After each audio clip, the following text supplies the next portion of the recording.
Viral di media sosial sebuah video yang menampilkan bocah menangis karena diduga dipaksa bekerja menjadi manusia silver oleh ayah. Hal itu diketahui dari unggahan akun Instagram @medanto. Adik ini dipaksa ngamen sama bapaknya yang pakai jaket jalan di depannya, tulis akun itu. Dalam video tersebut, terlihat anak kecil yang seluruh tubuhnya sudah dicat warna silver. Bocah perempuan itu menangis di pinggir jalan dan menjadi perhatian warga sekitar.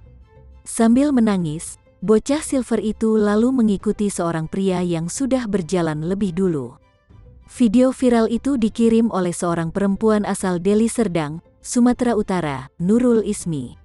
Ia menyampaikan, peristiwa tersebut terjadi di depan rumahnya pada Selasa lalu. Nurul menduga, bocah manusia silver itu berusia 6 tahun. Bocah tersebut ternyata juga bekerja bersama sang adik yang berusia sekira 3 tahun.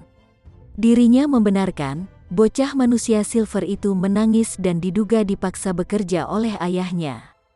Adik ini memang dalam kondisi menangis sepanjang jalan.